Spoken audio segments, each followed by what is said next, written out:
Give me the Tesseract or I'll gut you like a fish, Casey. What's a fish? What's a fish? How do you not know what a fish is?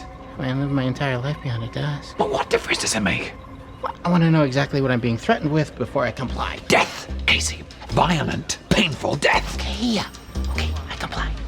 While the first two Marvel Disney Plus shows, WandaVision and The Falcon and the Winter Soldier, took place after the blip, Thanos, and the other universe-shattering events of the Infinity Saga, they never felt like they were really moving the MCU onto a new path, instead focusing on more introspective storylines. This is where Loki differs. It has its fair share of soul-searching and character development, but it also takes us to new places to meet new people, not only making for an enjoyable watch in its own right, but also providing excitement through the promise of what's to come.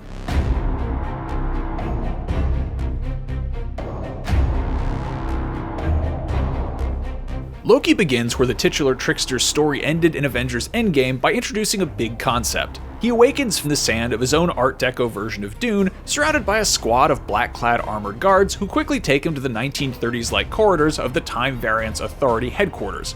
The first episode does a great job of getting us up to speed on the concepts of protecting the sacred timeline from unauthorized tampering by using Loki himself as a proxy for the audience as it's all explained to him.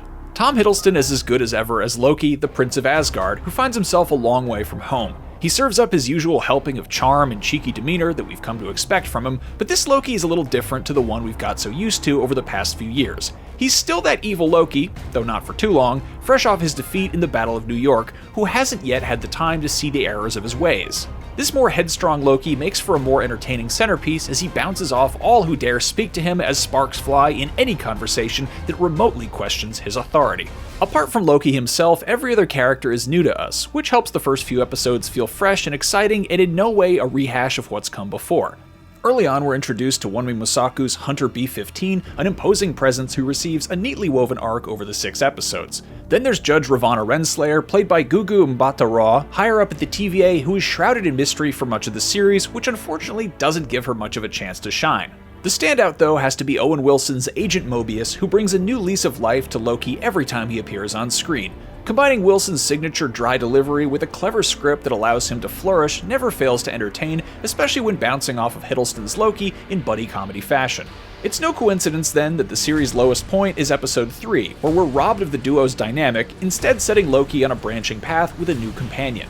Loki's partnerships along the way are a key to what makes the show so enjoyable, and while he and Mobius together are the optimum pairing, Sophia DiMartino does a great job in her role too. She holds her own against Hiddleston, which is no mean feat, and grows as a character the closer to the finale we get. Episode 6 is perhaps the best Marvel TV episode to date, with a star turn from a standout new cast member who slows the pace down in favor of thrilling conversational staging compared to the pacey, action-packed events of the prior two. It's a finale that brings home those themes of trust and free will, delivering a philosophy and tension-filled last few minutes that have major consequences for the future of the MCU.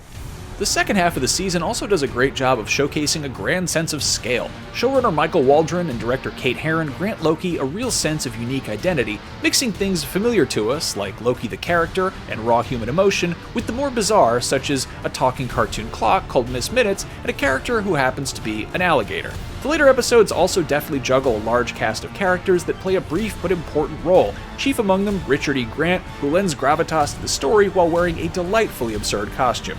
All of this, in addition to the cinematography and score, combine to make a fresh and exciting style for an MCU story. It's ironic in a way that it's the show that starts off before all the others that's the one that lays the strongest foundations for the future. But if there's anything Loki has taught us over its 6-episode run, it's that time is very far from being a flat circle in this universe. Loki's 6 episodes overcome an uneven first half to become a great and exhilaratingly consequential season of television. While not having as strong an emotional core as WandaVision, its bold themes, standout performances, and unique visual identity deliver laughs and tension in large amounts. Most importantly though, it ends on a high note that's not only exciting to watch as it plays out, but opens up whole new universes of possibilities to look forward to.